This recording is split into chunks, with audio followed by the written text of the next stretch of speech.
গীতা পাঠ ও যজ্ঞের মাধ্যমে রাষ্ট্রীয় সমাজসেবক সংঘের শতবর্ষ পূর্তি উদযাপন করা হলো। এই উপলক্ষে বোলপুর রেল ময়দানে হিন্দু সম্মেলনের আয়োজন করা হয়। সম্মেলনে বিভিন্ন প্রান্ত থেকে বহু মানুষ অংশগ্রহণ করেন। উদ্যোক্তারা জানান, সংঘের শতবর্ষ উপলক্ষে গোটা ভারতবর্ষের বিভিন্ন শহর ও নগরে ছোট ছোট আকারে এই ধরনের হিন্দু সম্মেলন অনুষ্ঠিত হচ্ছে। শতবর্ষে নির্ধারিত 7 প্রকার কার্যক্রমের মধ্যে হিন্দু সম্মেলন একটি গুরুত্বপূর্ণ অঙ্গ। অনুষ্ঠানে বক্তব্য রাখতে গিয়ে রাষ্ট্রীয় সমাজসেবক সংঘের শিবাজি প্রসাদ মণ্ডল বলেন, বর্তমানে দেশ জুড়ে যেই হিন্দুত্বের জাগরণ দেখা যাচ্ছে, এই সম্মেলন তারই অংশ। হিন্দু ধর্ম, হিন্দু সংস্কৃতি ও হিন্দু সমাজের সংরক্ষণের মাধ্যমে ভারতবর্ষের সর্বাঙ্গীন উন্নতি এবং বিশ্বের শান্তি কামনাই এই অনুষ্ঠানের মূল উদ্দেশ্য। গুরু বিদ্যা পিতামহ সিংহনাদং মতি সন্দনস্থিত মাধব পণ্ঠুয়া পঞ্চজনম ঋষিকেশ দেবদত্তং ধনঞ্জয় পুণ্যং দদম মহানারায় অথো জয় শ্রীরাম, জয় শ্রীরাম। যদি আমি হরিচন্দ্র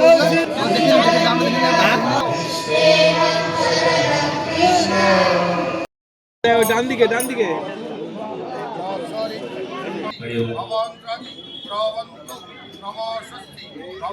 আজকে श्री दुर्गा माता देवी नामग्रे नमः। श्री दुर्गा माता देवी नामग्रे आगच्छ या आदिष्टनत्रादिष्टनं कुतुमौ जज्ञानस्तान्ति आज्ञाजलं पन्तं मंगलं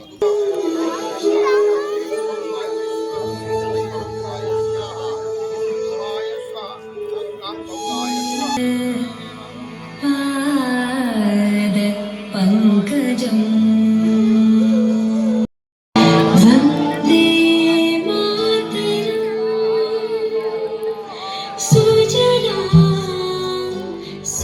কর্মসূচি আছে আজকে এখানে হিন্দু সম্মেলন। এটা গোটা ভারতবর্ষ জুড়েই সব জায়গায় ছোট ছোট আকারে, কোথাও প্রতিটি টাউনে, যাকে আমরা নগর বলি, নগরে বা খণ্ডে খণ্ডে, ব্লকে ব্লকে, এটা সংঘের যে শতবর্ষ, সেই উপলক্ষে যে 7 প্রকার কার্যক্রম আছে, তার অন্যতম হচ্ছে এই হিন্দু সম্মেলন। এটা গোটা ভারতবর্ষ জুড়ে সব জায়গায় হচ্ছে, সর্বত্র হচ্ছে।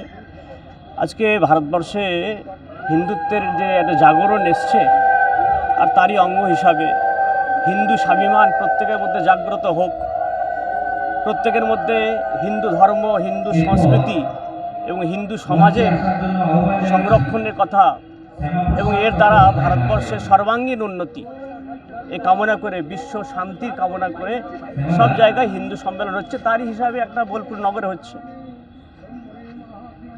আজ কি কর্মসূচি আছে? কর্মসূচি এই যে যজ্ঞ সকাল থেকে শুরু হয়েছে, বিশ্ব শান্তি কামনা করে, আর শান্তি যজ্ঞ।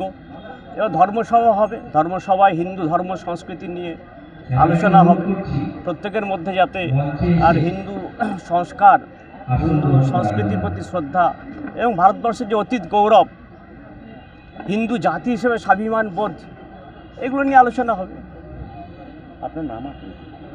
আমার নাম শিবাজি প্রসাদ মণ্ডল, রাষ্ট্রীয় স্বয়ংসেবক সংঘের প্রান্ত সম্পর্ক প্রমুখ।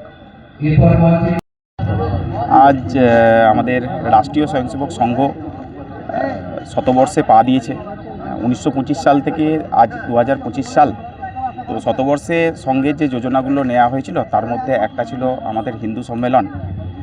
ভারতীয় সংস্কৃতি হিন্দু সংস্কৃতির ওপর নির্ভর হয়ে আছে, সেই জন্যই সমাজের প্রতি একটা হিন্দুত্বের বার্তা, শান্তির বার্তা, সেই উপলক্ষেই বোলপুর নগর থেকে একটা কার্যক্রম নেওয়া হয়েছে।